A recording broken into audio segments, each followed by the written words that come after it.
शिव पूजन की सर्वोत्तम विधि का वर्णन। ब्रह्मा जी कहते हैं, अब मैं पूजा की सर्वोत्तम विधि बता रहा हूं, जो समस्त अभीष्ट तथा सुखों को सुलभ कराने वाली है। देवताओं तथा ऋषियों, तुम ध्यान देकर सुनो। उपासक को चाहिए कि वह ब्रह्म मुहूर्त में शयन से उठकर जगदम्बा पार्वती सहित भगवान शिव का स्मरण करे तथा हाथ जोड़कर मस्तक झुकाकर भक्ति पूर्वक उनसे प्रार्थना करे।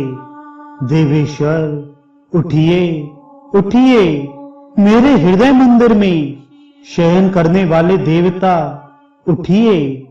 उमाकांत उठिए और ब्रह्मांड में सबका मंगल कीजिए। मैं धर्म को जानता हूं, किंतु मेरी उसमें प्रवृत्ति नहीं होती। मैं अधर्म को जानता हूं, परंतु मैं उससे दूर नहीं हो पाता। महादेव, आप मेरे हृदय में स्थित होकर मुझे जैसी प्रेरणा देते हैं, वैसा ही मैं करता हूं। इस प्रकार भक्ति पूर्वक कहकर और गुरुदेव की चरण पादुकाओं का स्मरण करके गांव से बाहर दक्षिण दिशा में मल मूत्र का त्याग करने के लिए जाए। मल त्याग करने के बाद मिट्टी और जल से धोने के द्वारा शरीर की शुद्धि करके दोनों हाथों और पैरों को धोकर दातून करे। सूर्योदय होने से पहले ही दातून करके मुंह को 16 बार जल की अंजलियों से धोए। देवताओं तथा ऋषियों, षष्ठी, प्रतिपदा, अमावस्या और नवमी तिथियों तथा रविवार के दिन शिव भक्त को यत्न पूर्वक दातून को त्याग देना चाहिए। अवकाश के अनुसार नदी आदि में जाकर अथवा घर में ही भली भांति स्नान करे। मनुष्य को देश और काल के विरुद्ध स्नान नहीं करना चाहिए। रविवार, श्राद्ध, संक्रांति, ग्रहण, महादान, तीर्थ, उपवास दिवस अथवा अशौच प्राप्त होने पर मनुष्य गर्म जल से स्नान ना करे। शिव भक्त मनुष्य तीर्थ आदि में प्रवाह के सम्मुख होकर स्नान करे।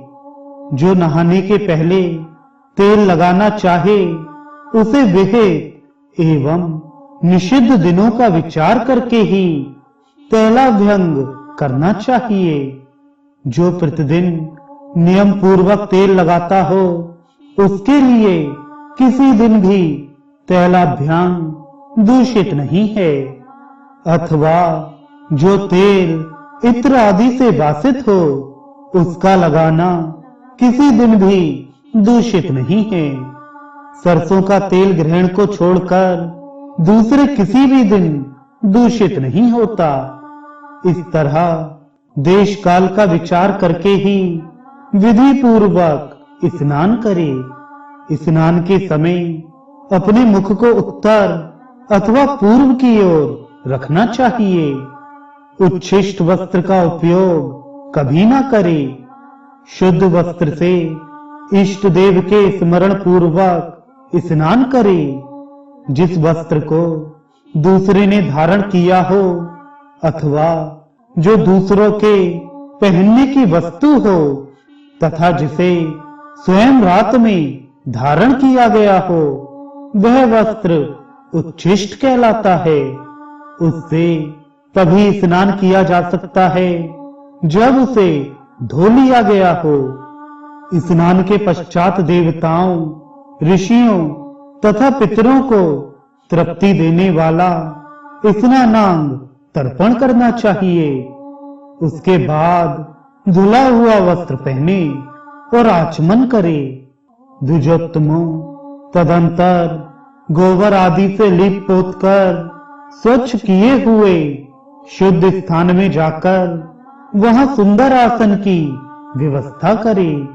वह आसन विशुद्ध काष्ठ का बना हुआ पूरा फैला हुआ तथा विचित्र होना चाहिए। ऐसा आसन संपूर्ण अभीष्ट तथा फलों को देने वाला है। उसके ऊपर बिछाने के लिए यथा योग्य मृग चर्म आदि ग्रहण करे। शुद्ध बुद्धि वाला पुरुष उस आसन पर बैठकर भस्म से त्रिपुंड लगाए। त्रिपुंड से जप तप तथा दान सफल होता है। भस्म के अभाव में त्रिपुंड का साधन जल आदि बताया गया है। इस तरह त्रिपुंड करके मनुष्य रुद्राक्ष धारण करे और अपने नित्य कर्म का संपादन करके फिर शिव की आराधना करे। तत्पश्चात 3 बार मंत्रोच्चारण पूर्वक आचमन करे। फिर वहां शिव की पूजा के लिए अन्न और जल लाकर रखे। दूसरी कोई भी जो वस्तु आवश्यक हो उसे यथाशक्ति जुटाकर अपने पास रखे। इस प्रकार पूजन सामग्री का संग्रह करके वहां धैर्य पूर्वक स्थिर भाव से बैठे। फिर जल, गंध और अक्षत से युक्त एक अर्ध पात्र लेकर उसे दाहिने भाग में रखे। उससे उपचार की सिद्धि होती है। फिर गुरु का स्मरण करके उनकी आज्ञा लेकर विधिवत संकल्प करके अपनी कामना को अलग न रखते हुए पराभक्ति से सपरिवार शिव का पूजन करे। एक मुद्रा दिखाकर सिंदूर आदि उपचारों द्वारा सिद्धि बुद्धि सहित विघ्नहारी गणेश का पूजन करे। लक्ष्य और लाभ से युक्त गणेश जी का पूजन करके उनके नाम के आदि में प्रणव तथा अंत में नमः जोड़कर नाम के साथ चतुर्थी विभक्ति का प्रयोग करते हुए नमस्कार करे। तदनंतर उनसे क्षमा प्रार्थना करके पुनः भाई कार्तिकेय सहित गणेश जी का पराभक्ति से पूजन करके उन्हें बारंबार नमस्कार करे। तत्पश्चात सदा द्वार पर खड़े रहने वाले द्वारपाल महोदय का पूजन करके सती सावधी गिरिराज नंदिनी उमा की पूजा करे। चंदन, कुमकुम तथा धूप, दीप आदि अनेक उपचारों तथा नाना प्रकार के नैवेद्यों से शिवा का पूजन करके नमस्कार करने के पश्चात साधक शिव जी के समीप जाए। यथा संभव अपने घर में मिट्टी, सोना, चांदी, धातु या अन्य तारे आदि की शिव प्रतिमा बनाए और उसे नमस्कार करके भक्ति परायण हो उसकी पूजा करे। उसकी पूजा हो जाने पर सभी देवता पूजित हो जाते हैं। मिट्टी का शिवलिंग बनाकर विधि पूर्वक उसकी स्थापना करे। अपने घर में रहने वाले लोगों को स्थापना संबंधी सभी नियमों का सर्वथा पालन करना चाहिए। भूत शुद्धि एवं मार्ग का न्यास करके प्राण प्रतिष्ठा करे। शिवालय में दिक्पालों की भी स्थापना करके उनकी पूजा करे।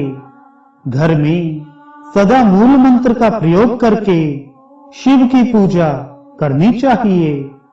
वहां द्वारपालों के पूजन का सर्वथा नियम नहीं है। भगवान शिव के समीप ही अपने लिए आसन की व्यवस्था करे।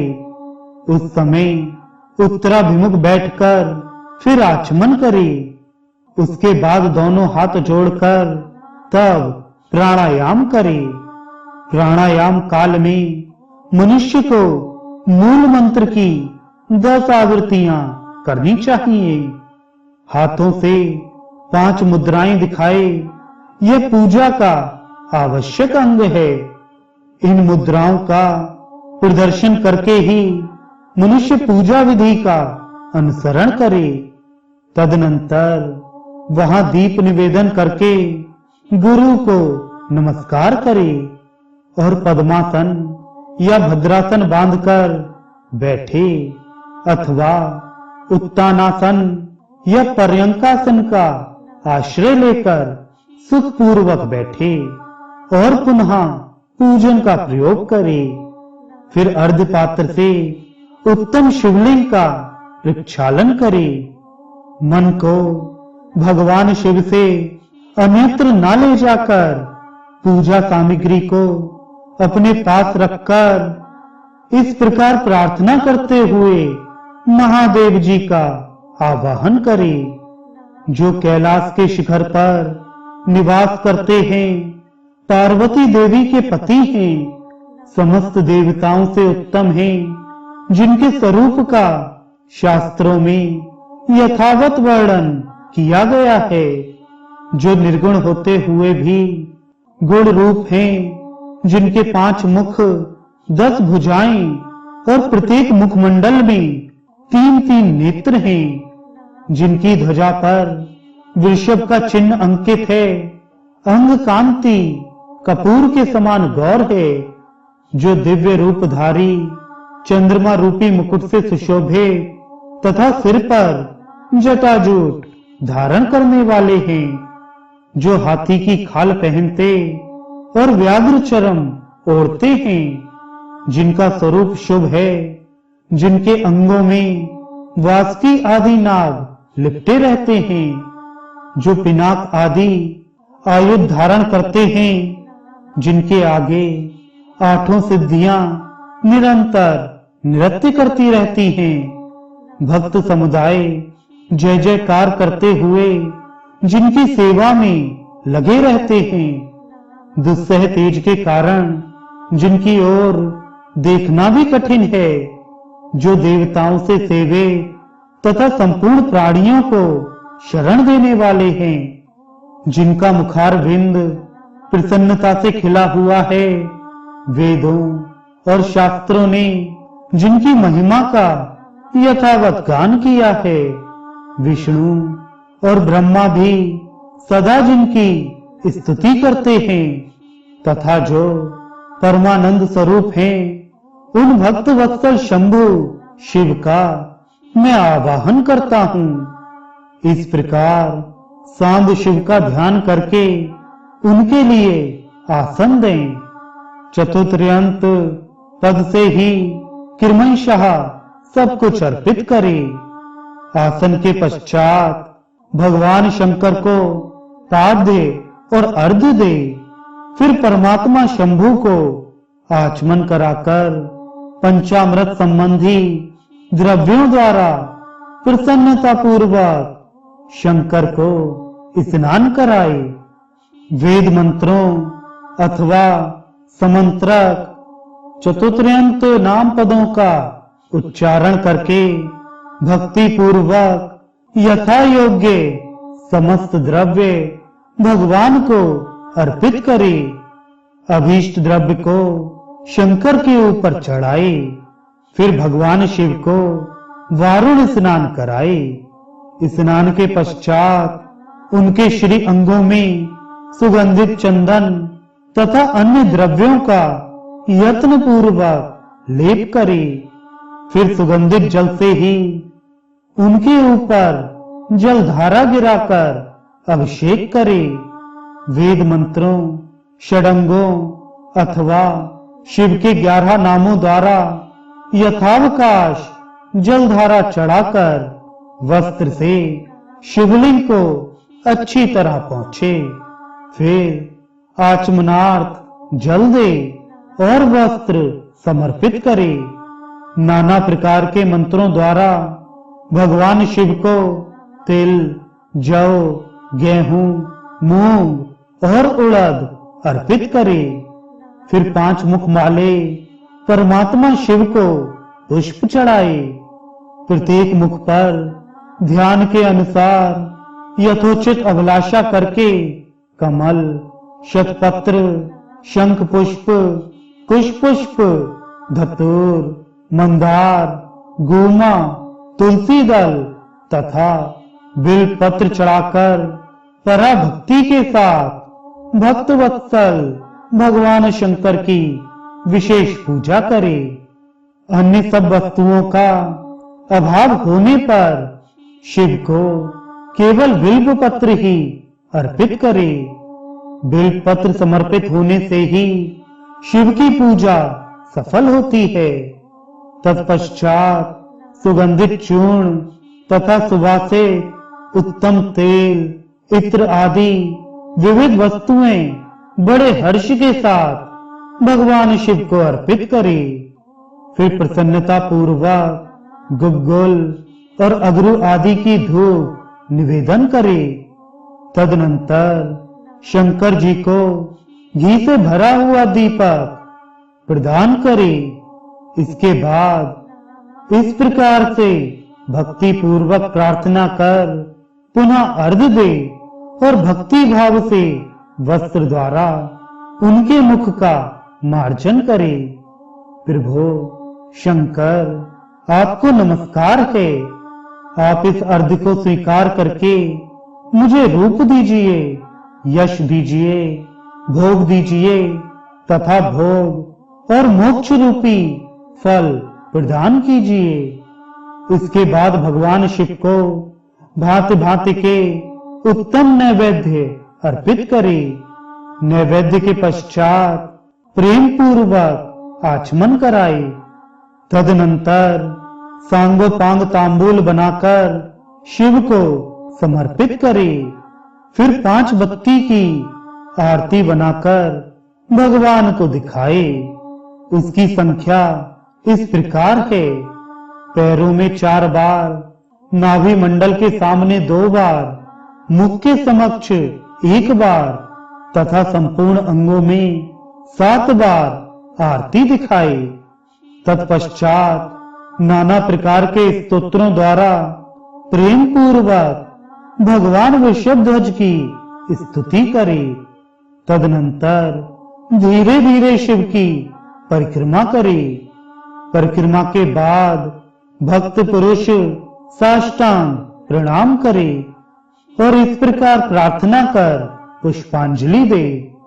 हे शंकर, मैंने अज्ञान से या जानबूझकर जो पूजन आदि किया है वह आपकी कृपा से सफल हो। मृड, मैं आपका हूँ। मेरे प्राण सदा आप में लगे हुए हैं। मेरा चित्त सदा आपका ही चिंतन करता है। ऐसा जानकर हे गौरीनाथ, भूतनाथ, आप मुझ पर प्रसन्न होइए। प्रभु, धरती पर जिनके पैर लड़खड़ा जाते हैं उनके लिए भूमि ही सहारा है।